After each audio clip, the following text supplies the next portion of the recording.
Hello everybody, welcome back to the channel and to this series of building the P51B, the Mustang. So after the failure with the landing gear and removal, I'm not sure actually how this is going to develop, but what I have started to do, I've used of course kept everything that I already had, so the spar is in place, it's reinforced, which I think it can't hurt, especially as I do intend to put in all the electronics, and I've been preparing the ribs. Now they all look a little bit awry, but that's because they're not gluing yet in place. And what I have noticed is that when I was putting them in place, they were actually slightly bigger than the spar was wide. So I don't know if it was by design or if it's my mistake, could be a little bit of both, I don't know. So I fitted them in place and I've then come back and trimmed the ribs. I've decided to cut the lower part because I'm hoping that then keeping the top part longer, bigger somehow, it will create more lift. And also a consideration, I was thinking of making cuts. You see this line?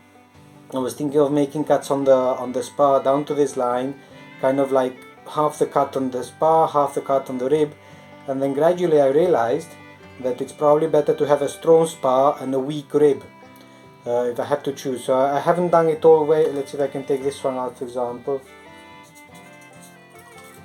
There, maybe you can see it there.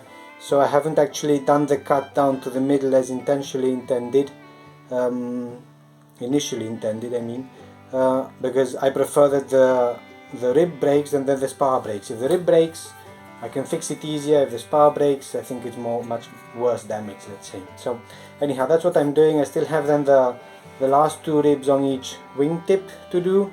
It's rib 9 and rib 10 on the other side also.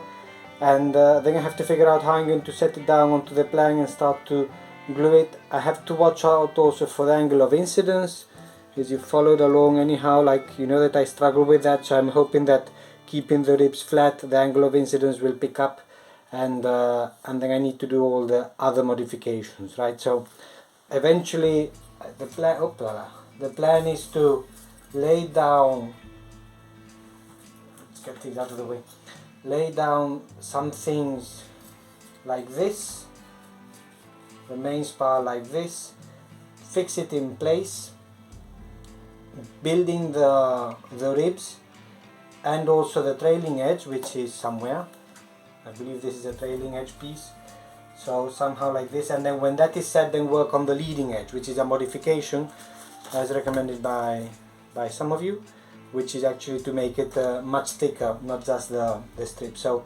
for logistics problem, you can't really see it, but this is protruding out of the table a little bit, and not that I come very often in here, but sometimes I do, so I'm afraid of actually breaking it. So I might actually need to clean up the table, which is a good excuse for that, and I might need to pivot the plan a little bit, that at least while I'm building, that it's all within the table. And for the other wing, I'm going to have to do the old trick, I believe, of flipping the plan about, tracing the wing onto the other side of the plan to do then the left wing. So anyhow, that's the plan for this chapter. Let's see how it develops. At this point, I'm not going to plan anything. I'm just going to go with the flow a little bit. Follow me along on this one and let's see how it goes. I'm afraid there's not much progress. Like the wing is back there, it's pretty much ready in terms of the ribs. But that's about it, and I think this issue with the landing gear has knocked me off my feet significantly, a bit of a loss of motivation and things like that. I think we all sometimes hit a wall. I've tried to recover it a little bit with trying to do the tail, so I've put together already here, this is the stabilizer and the elevator. Just the outside, it does need a modification because this was going to be a rubber model, so I'm building in already the elevators, and I still got to put in the internal structure that I've already cut out of scrap wood. Well, that's something that I do like, to find scrap wood and find pieces to use, so I'll be using this to, and maybe I need more, I'm going to need more, but to put in the frames, and then I'm also going to do some reinforcements, because this is actually, as I say, this is for rubber powered and it should be RC, so it needs to be stronger. It is like 2mm thick. I think initially was probably going to be, I don't know, maybe 1.5 or something, so a little bit sturdier than according to the plan. But that's pretty much it from the progress on the P51. What is actually much better is that thanks to some of the great people that we have on the channel, and here especially big thanks goes out to Ray, I got a huge packet, which is a packet of motivation, let's say, with some elements of landing gears. So I've gone through them briefly, but not too much. There's some kind of constructions here that I have to figure out how to use them.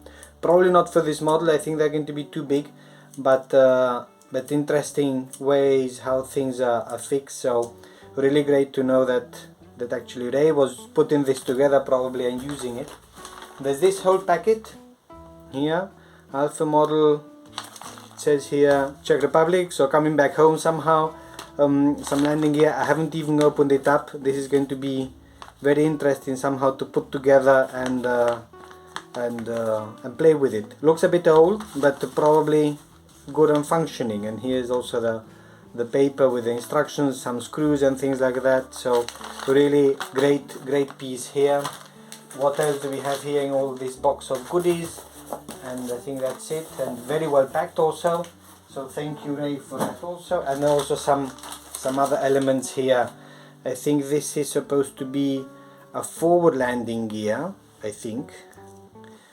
So this would actually then be steerable somehow. Maybe it goes like this. And then, so probably it's going to go like this, and then go back into the fuselage somehow, right? So some complex things in here for retract landing gear with and this is the nose gear, and then on this same set is also what is probably kind of the main gear, which is I have just to figure out how to use it.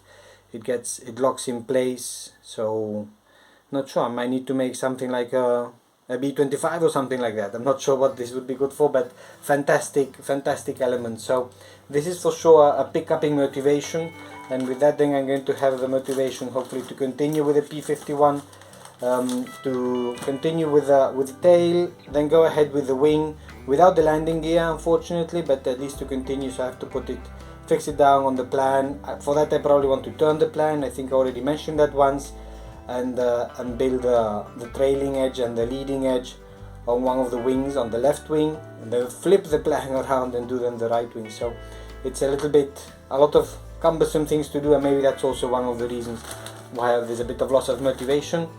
And I've also thought in the meantime that with the loss of motivation, what would be good is to start another project. So I'm going to start one of these side little projects, also another plane, also Balsa, rubber powered, because RC, I'm building too many RC models that are not flying, so I'm going to try a rubber powered one that probably won't fly either, but is one of the ones that I really like. When I'll come to it on one of the next videos, then I'll talk about it, I'll do the introduction to it. So in any case, first of all and foremost, thank you very much to Ray for all the goodies, all the equipment here, all the nice mechanical pieces. I have to think now how to use them. Thank you everybody else also for following along and commenting, and all your tips, recommendations and encouragement.